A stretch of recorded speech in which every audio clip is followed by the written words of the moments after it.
2020학년도 수능 기출문제 11번부터 풀이를 시작해 보겠습니다. 문제에서 지금 수정전 잔액시산표가 나와 있어요. 아주 자주 등장하는 제시문입니다. 잔액시산표는 수정전이고요. 네, 지난 시간에도 나왔었습니다. 수정전이고요. 밑에는 손익계정이 나와 있어요. 이를 통해 알 수 있는 내용을 물어봤으니까 밑에서부터 사실상 올라와야 하는데 그 전에 조금 한 번 더 분석하고 넘어가겠습니다. 수정 전 잔액시산표이기 때문에 이 잔액시산표는 기중에 발생한 금액들이 기입이 되어 있을 거예요. 수익과 비용이. 다시 말하면 결산 정리가 아직 되기 전, 결산 정리 분계와 정리 기입이 되기 전에 잔액들을 모아놓은 식기표가 되겠죠. 그래서 이 안에 지금 나와 있는 것만 보고 분석해 볼게요. 먼저 잔액시산표에 자본금이 나와 있습니다. 여러분이 지금 많이 헷갈리는 게요. 자본금이 잔액시산표에도 나올 수 있고요. 2월 시산표에도 나올 수가 있어요. 근데 이렇게 잔액시산표에 자본금이 나오면은요, 얘는 100% 기초 자본금이라는 걸 기억해 주시면 좋겠어요. 잔액시산표는 특성상 자산부채, 자본, 수익, 비용이 모두 다 나오는데 그 말은 아직 수익과 비용이 나왔다는 것은 당기순손익이 계산되지 않았다는 거예요. 이 자본금이 기말자본금이 되려면 기초자본금에다가 당기순손익을 가감해 줘야 그때서야 비로소 이제 기말자본금이 되잖아요. 그래서 잔액시산표 같은 경우는 수익 비용도 함께 나타나기 때문에 이 잔액시산표 내에 있는 자본금이 의미하는 것은 기초자본금이다 라는 것까지 여러분들이 염두에 두셨으면 좋겠고요. 잔액시산표 말고 여러분 2월 시산표라는 게 있어요. 자, 2월 시산표라는 게 있는데 여기에서 나오는 자본은요, 기말 자본을 뜻해요. 네. 이거는 이제 결산 정리 후에 수정 후 잔액시산표를 작성하고 정산표를 작성하면서 결산의 예비 절차가 끝나죠. 그리고 나서 결산의 본 절차에서 수익과 비용을 마감하고 그리고 다시 자산부채 자본을 마감하게 되는데 이 과정에서 수익과 비용은 손익계정에서 집계해가지고 이렇게 지금 문제에 나와 있는 것처럼 손익계정에다 수익과 비용을 집계해서 당기순손익을 계산하고 그 당기순손익을 자본금 계정에다 보내주죠.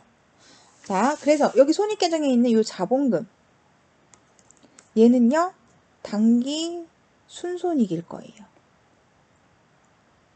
근데 지금 같은 경우는 손익계정 차변에 나왔기 때문에 대변은 수익, 차변은 비용이 기입되죠.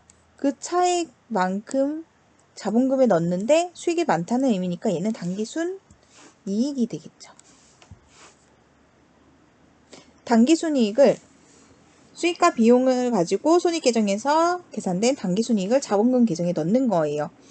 그리고 나서 자산부채 자본을 마감하게 되는데 이때 자산부채 자본을 마감할 때 우리는 따로 이렇게 손익계정처럼 집합계정이 없고 각 계정에다가 차기 2월 이렇게 쓰고 마감을 하죠. 그렇다 보니까 모든 계정들의 잔액을 한눈에 파악할 수가 없어요. 한눈에 파악하기 위해서 만든 이 지표가 2월 시산표인 거예요. 2월 시산표에는 자산, 부채, 자본이 기록되는데 전부 다 기말이더라. 기말자산, 기말부채, 기말자본, 즉 차기 2월 금액들이 모여서 만들어진 식기표더라라는 걸 알고 넘어가셨으면 좋겠습니다. 다시 문제로 돌아와서요. 우리 자본금은 기초자본금이다. 잔액시산표에서 나와 있는 자본금은 기초자본금이다. 매출은요, 순매출액 그대로 갑니다. 여기는 뭐 매출이 의미하는 거는 변함이 없어서 따로 쓰진 않을 거고요. 요 매입이 의미하는 게 바뀌어요. 매입이 의미하는 게 수정 전에는 결산 정리를 하기 전이기 때문에 매입 계정에 있는 잔액이 온 겁니다. 다시 말하면 얘는요, 순 매입액이 되겠죠. 하지만 손익계정은요, 손익계정에 나와 있는 매입은 의미가 달라요. 얘는 결산 정리 후에 기입이 된 거죠.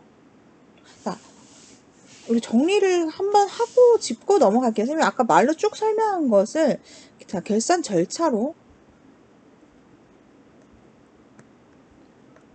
기입을 해서 한번 보면서 다시 설명을 해줄게요. 결산 절차는 크게 예비 절차, 본 절차, 그리고 보고서 작성, 이렇게 세 단계로 크게 나눌 수가 있죠. 그럼 우리는 예비 절차에서 뭘 먼저 하죠? 네, 시산표를 작성해요. 시산표를 작성하고 그 다음에 결산 정리 분기를 하죠. 결산 정리를 해서 그걸 반영한 후에 한 번 더 시산표를 작성합니다. 사실 여러분들이 절차를 외울 때에 시산표가 이렇게 두 번 들어가진 않고요. 요 시산표 자리에 아마 정산표가 있었을 거예요. 외운 거는. 근데 요 정산표는 뭐 생략이 가능하다 했었고요. 그러면은 우리 이제 수능 문제에 나오는 위주로 그거에 초점을 맞춰서 선생님이 절차를 설명해 볼게요. 그러면은 여기에 나와 있는 시산표, 즉 결산 정리 전과 후에 나타나는 시산표가 바로 문제에 나와 있는 수정 전 시산표 그리고 수정 후 시산표가 되는 거예요. 자, 그리고 나서 이렇게 시산표까지, 수정 후 시산표까지 작성을 해서 이상이 없다 하면 본 절차로 넘어가죠. 그래서 본 절차는 이미 마감하는 절차다 라고 수업 시간에 설명을 했었습니다. 그러면 본 절차에서 마감을 하는데 자산, 부채, 자본, 수익, 비용 5개의 계정을 모두 다 마감을 할 건데 뭐부터 할 거냐? 자, 이때 계정은요 항상 둘로 나눕니다. 재무상태표에 들어가는 계정, 즉 자산, 부채, 자본과 손익계산서에 들어가는 계정, 수익, 비용으로 분류를 시켜요. 그래서 우리는 수익, 비용 먼저 마감할 거예요. 수익, 비용을 마감하고 이후에 자산, 부채, 자본을 마감하게 됩니다. 자, 그 이유는요. 아까 설명했다시피 수익과 비용을요. 손익 계정에서 당기순손익을 계산해야 됐기 때문에 그랬어요. 그래서 당기순손익을 계산해서 자본에다가 넣어줬죠. 그렇기 때문에 자본이 먼저 마감이 되어 있으면 안 돼요. 그래서 당기순손익이 계산된 당기순손익이 자본에 들어간 후에 그제서야 자산부채 자본을 마감하게 됩니다. 자산부채 자본을 마감하죠. 이때 마감을 하는데 뭘로 마감하죠? 자산부채 자본 같은 경우는요. 차기 2월로 마감을 해요. 빨간색으로 차기 2월 해가지고 각 계정을 마감합니다. 그러다 보니까 얘네들을 한눈에 보기가 어려워서 이때 이 잔액만을 가지고 직계표를 또 하나 더 작성을 해요. 그게 바로 2월 시산표더라. 그래서요. 시산표는 같은 시산표긴 시산표인데 예비 절차 때 작성되는 잔액 시산표와 그 다음에 본 절차에서 작성되는 2월 시산표는 엄연히 다른 존재라는 거 여러분이 염두에 두시면 될 것 같고요. 자, 보고서 작성으로 넘어가 볼게요.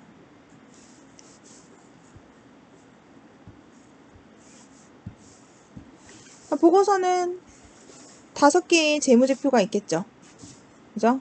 여러분들이 잘 알고 있는 자산부채 자본이 들어가는 재무 상태표가 있을 것 같고요. 그 다음에 수익 비용이 들어가는 손익 계산서 있고요. 현금의 유입과 유출이 나타나는 현금 흐름표. 주식회사 자본이 어떻게 변동됐는지 나타내는 자본 변동표. 그리고 재무제표에 부연 설명이 따로 기입되어 있는 주석해서 이 5개의 보고서가 최종적으로 작성이 되면 결산이 끝나게 됩니다. 자, 지금 뭐 2월 시산표하고 일반 잔액 시산표하고의 차이점을 설명하기 위해서 이 원리들을 잠깐 설명을 했고요. 요거는 여러분들이 꼭 염두에 두시고 수능 문장에 가셨으면 좋겠습니다. 문제로 다시 돌아올게요. 아까 매입 계정까지 했나요? 네, 매입 계정 수정 전 시산표의 매입은 순매입을 의미한다고 했고요. 손익 계정의 매입은요. 아까 요 절차에서 봤을 때 이제 수정 전 시산표 문제 나와 있고요. 이 손익 계정은 수익 비용을 마감할 때의 손익인 거예요. 즉 예비 절차가 끝났다는 것은 결산 정리가 반영된 후예요. 즉 상품 계정의 정리분기가 끝났다는 의미죠. 그래서 매입 계정에 들어가 있는 거는 매출 원가가 됩니다. 매출 원가가 될 거고요. 매출은 그냥 그대로 내려왔습니다. 35만원 똑같이 순매출액을 의미할 거고요. 그 다음에 잔액시산표에 있는 이 급여와 소모품비는 기준 발생분이에요. 즉 이번 연도에 1년 동안 8만원의 급여를 총 지급했고요. 소모품비로 총 7만원을 지출했습니다. 구입한 비용이겠죠. 네, 그러면 손익계정에 나와 있는 것 중에서 한번 조금 더 봐야 할 게 판관비와 영회비를 나눠놔야 돼요. 비용을. 수익은 매출, 영업수익인 매출액과 나머지 영업 외 수익으로 분류할 수가 있어요. 그래서 매출 밑에 있는 임대료부터는 전부 다 영업 외 수익으로 분류할 수 있어서 따로 분리할 필요는 없는데 비용 같은 경우는 매출 원가, 그리고 판매비와 관리비, 영업의 비용 이렇게 셋으로 분류하다 보니까 판관비만 조금 따로 분류하고 가겠습니다. 매입이 매출 원가를 의미한다고 했고요. 그 밑에 나와 있는 급여부터 소모품비까지가 판매비와 관리비에 속하게 되겠죠. 그리고 이자 비용은 영업 외 비용이고요. 밑에 있는 자본금은 아까 당기순이익에 속한다고 설명했습니다. 자, 이렇게 분리를 했으면 바로 답지로 넘어가겠습니다. 영업이익입니다. 아까 앞에서도 영업이익이 나왔던 것 같은데 영업이익을 계산하는 방법은 매출 총이익, 매출 총이익에서 판관비를 뺐습니다. 다시 매출 총이익은 매출액에서 매출 원가를 빼서 구하죠. 다시 말하면 손익계정에서 바로 구할 수가 있어요.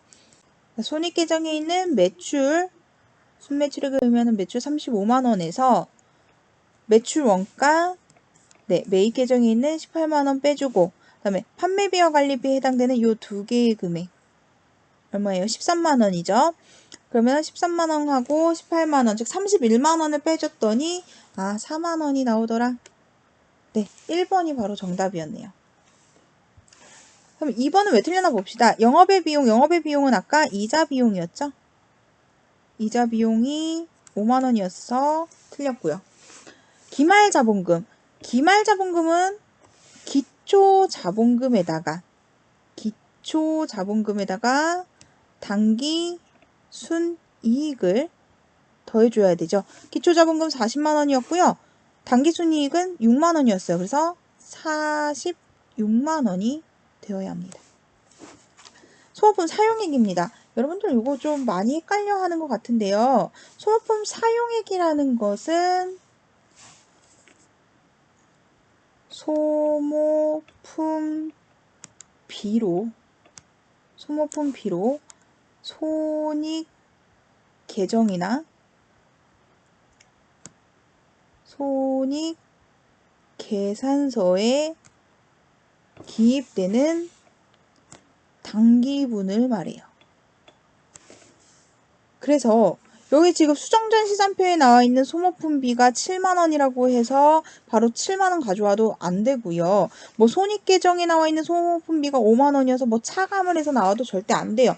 이 손익계정은 마감 후기 때문에 당기분을 의미합니다.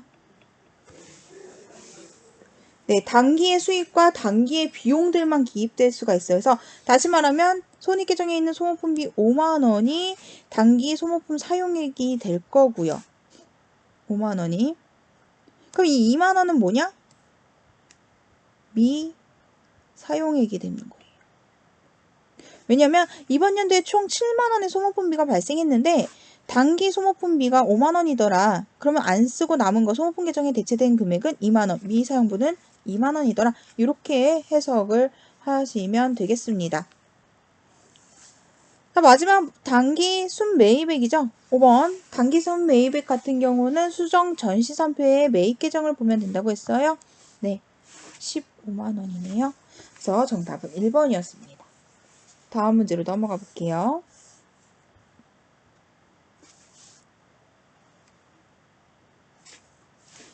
사채 문제가 나와 있습니다.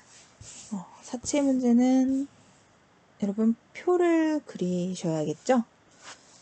사채 할인 말인 차금 삼각표 일부가 나와 있고요. 사채를 또 상환도 했네요. 액면 이자율이 안 나온 거 보니까 보기에서 아마 액면 이자율과 관련된 게 네, 역시 등장을 했고요. 일단 표를 만들고 시작을 해보도록 하겠습니다. 날짜가 먼저 와야겠죠? 취득한 날짜, 발행한 날짜.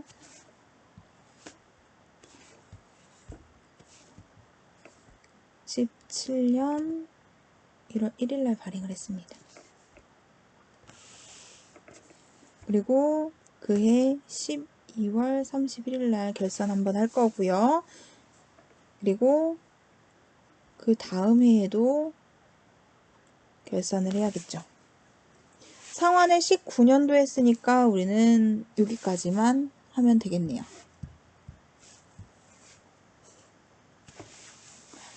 자, 맨 처음에 와야 하는 거, 네, 유효이자. 그 다음에 올 거, 액면이자. 그 다음에는 상가액. 사채 할인 발행 차금이나 뭐 할증 발행의 차금의 상가액이 될 거고요. 그 다음에 올 게 사채의 장부 금액. 지금 상각표 일부에 있는 걸 좀 가져오겠습니다. 17년 1월 1일, 즉 사채를 발행한 날짜의 장부 금액이 848만 3천 3,400원이었고요.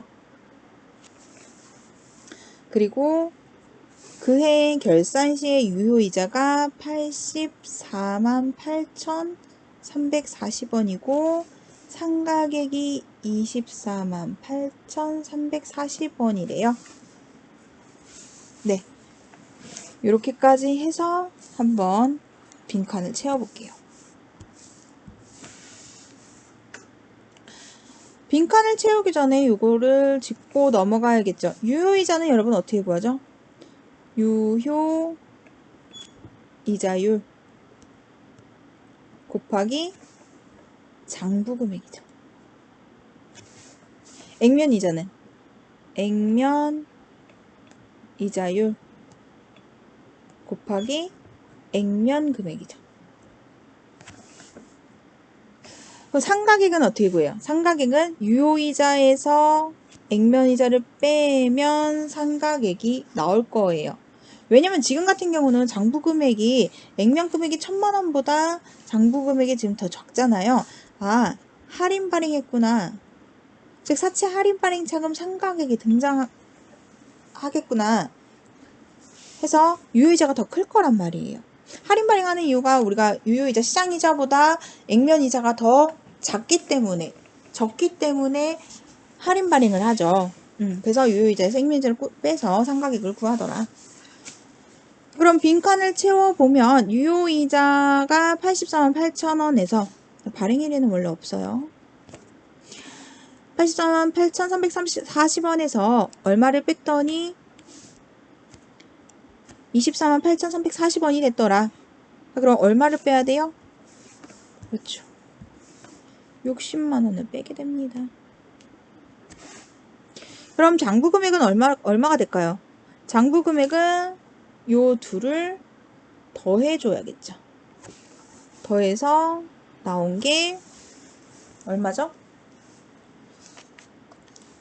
네, 473만 1,740원이 됩니다.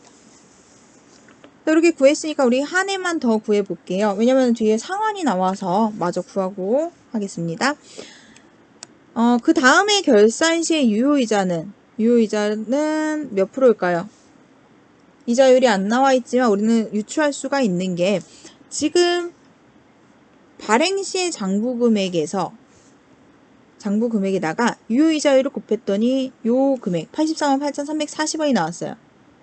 무슨 말이에요? 유효이자율이 10%라는 것을 알 수가 있겠죠. 10%니까 장부 금액 873만 1,740원의 10% 87만 3,174원이 된다. 액면 이자는 매년 똑같을 수밖에 없어요. 액면 이자율과 액면 금액은 전혀 변동이 없기 때문에 그렇죠. 그럼 상가액은 빼서 구하면 27만 3,174원이 되겠죠. 그럼 장부 금액은 마찬가지로 둘이 더해주면 900, 4,914원이 될 거예요. 이렇게 표 하나 완성시켜 놓고서 밑에 보기 보겠습니다. 액면 이자율이 6%이다. 액면 이자율 6%, 액면 이자를 봤더니 60만원이죠. 액면 이자가 60만원인 것은 액면 금액 아까 1000만원이었죠. 1000만원에 몇 프로를 곱해야 60만원이 돼요? 네, 6%입니다. 액면 이자 6% 맞고요. 유효 이자율은 우리 아까 구했죠? 네, 10%. 틀렸죠. 10%였고요. 2018년 결산 시 손익계정에 대체되는 사채 이자 비용. 자, 2018년에 결산 시 이자 비용은요. 자, 여기 표를 보시면요. 유효 이자가 곧 이자 비용으로 분계될 거고요. 액면 이자는 실제 지급액, 현금.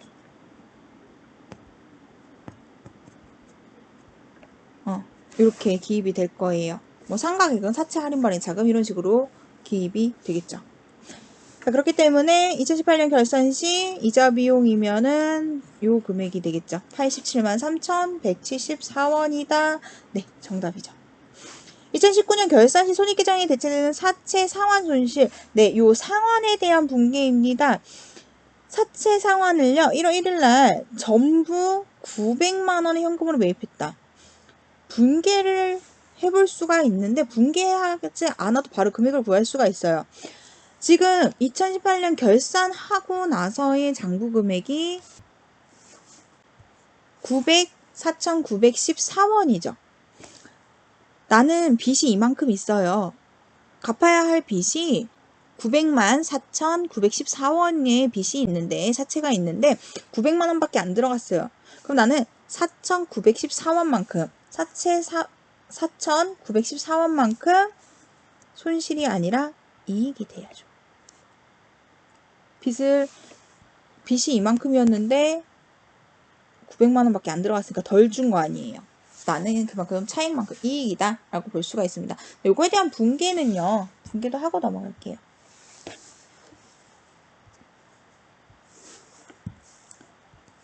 자, 19년 1월 1일 날 분계를 해보면 사채를 상환했으니까 사채가 사라져야겠죠. 차변으로 사채 액면 금액이 사라집니다. 1000만 원이 전부 사라질 거고요. 그 다음에 사채 상환할 때 현금이 나갔죠. 그래서 대변에는 현금 900만 원이 나가요. 우리가 유형자산도 처분할 때 감가상각누계액, 장부에 있는 감가상각누계액도 같이 없애주죠. 마찬가지로 사채도 상환하게 되면은 장부에 있는 사채 관련 자료, 즉 사채 할인 발행 차금도 함께 나가게 됩니다. 사채 할인 발행 차금의 잔액은 차변에 있었어요. 그래서 우리는 대변에 사채 할인 발행 차금 잔액을 내보낼 수가 있어요. 잔액은 얼마가 되겠어요? 사채 액면 금액에서 이 장부 금액을 뺀 금액이죠. 그래서 99만 5,086원. 네, 이렇게 되겠죠. 그리고 그 차액인, 지금 대변이 부족합니다. 4,914원이 이익이죠. 무슨 이익? 사채 상환 이익. 네, 그래서 리을에 있는 4,914원은 손실이 아니라 이익이다 라는 결론이 나오게 됩니다. 정답은 기업과 디귿 2번이 되겠네요.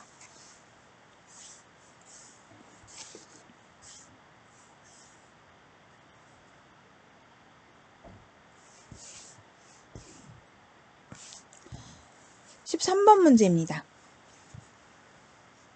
13번을 봤더니 주주총회 회의록이 나와 있고요. 이 회의록 결과를 회계 처리했을 때 반영되는 재무제표를 찾으래요. 회의록을 봤더니 안건은 무상증자예요. 무상증자?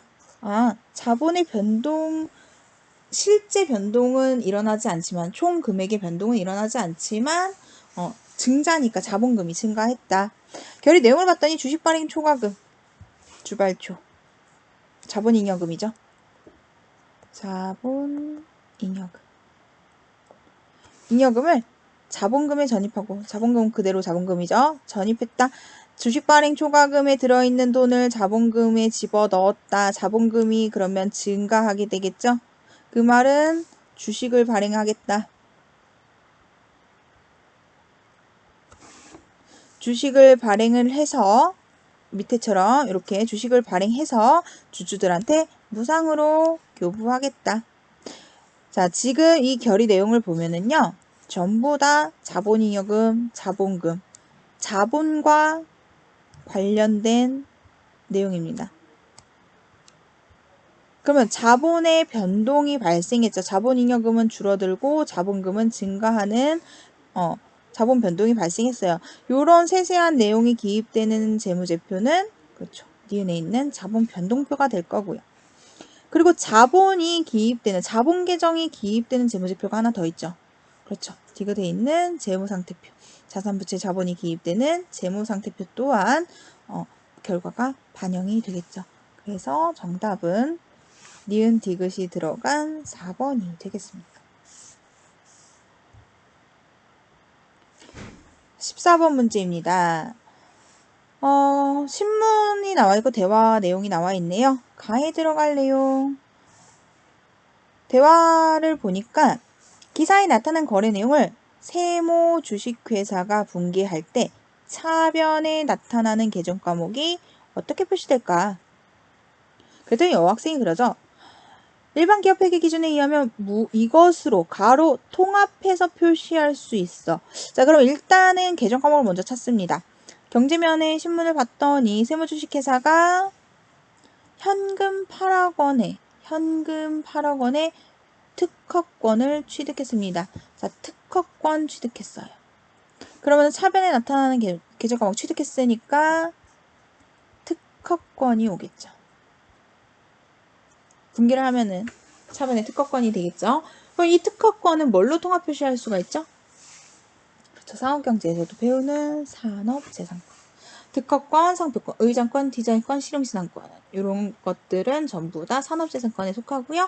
이 산업재산권은 무형자산에 속한다까지 알아두시기 바랍니다. 자, 마지막 문제입니다. 15번 문제고요. 유형자산이 나와 있네요. 유형자산의 감가 같아요. 이를 통해 알 수 있는 내용이니까 마찬가지로 밑에서부터 올라오도록 하겠습니다. 자, 감가상각 방법이 정률법이다. 감가상각을 봤더니 2016년에 감가상각 비가 아니라 누계액으로 나와 있습니다. 누계액이요? 12만원이고요. 그 다음에는 몰라요. 그 다음에는 36만원이에요. 왠지 일정하게 올라갔을 것 같아요. 누적된 것 같아요. 12만원, 12만원, 12만원. 매년 12만원씩 증가하게 되면은 2017년에는 24만원이 되겠죠? 그리고 여기다가 12만원 더하면 36만원. 다시 말해서 감가상각 방법은 매년 일정한 금액만큼 생각하는 정액법이 되겠죠. 건물의 잔존가치는 20만 원이다. 자, 어떻게 구할 수가 있어요? 이걸 감가상각비를 계산해 보면 되겠죠. 감가상각비. 정액법으로 계산을 하면 내용연수분의 취득원가 마이너스 잔존가치 이렇게 쓸 수가 있죠. 자, 그럼 여기다가 숫자를 대입해보면 정액법에 의한 감가상각비는 매년 12만원씩 증가했으니까 12만원이 계산되어야 하고요. 내용연수는 10년인 건물을 구입했으니까 내용연수 10년. 그 다음에 구입한 가격은 100만원인데 밑에 취득세 등 구입 부대 비용이 있습니다. 자, 요런 것들은 취득 원가에 포함시켜 줘야겠죠. 그 취득 원가는 120만원. 그리고 잔존가치는 모르겠습니다.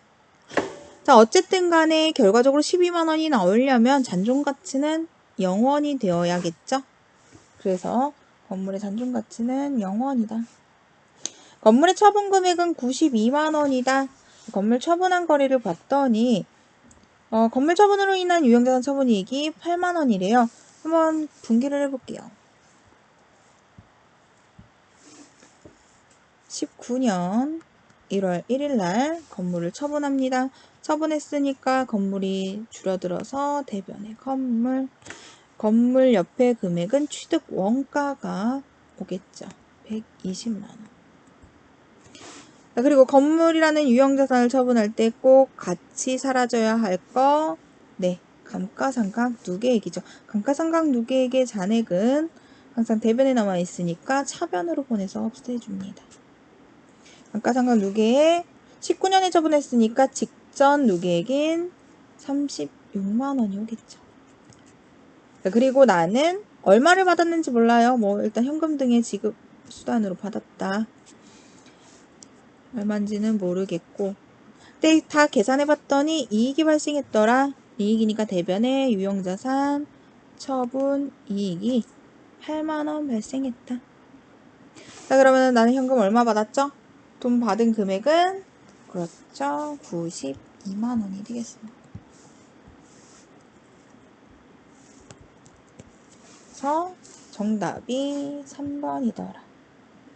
4번은 왜 틀렸습니까? 건물의 취득 원가를 물어봤네요. 취득 원가는 아까 이제 부대 비용까지 포함해서 120만원이었고요. 17년 결산 후 건물의 장부 금액. 자, 장부 금액이 또 나왔네요. 건물의 장부 금액은요. 취득 원가 마이너스 감가상각 누계액이다. 유형자산의 장부 금액을 구할 때는 반드시 감가상각 누계액을 빼주셔야 합니다. 자, 그렇게 되면 2017년 결산 시의 감가상각 누계액이 24만원이기 때문에 건물의 장부 금액은 96만원이 되겠죠. 자, 이렇게 해서 15번까지 다 풀어봤고요. 잠깐 쉬었다가 다음 16번부터 마지막까지 한번 풀어보도록 하겠습니다.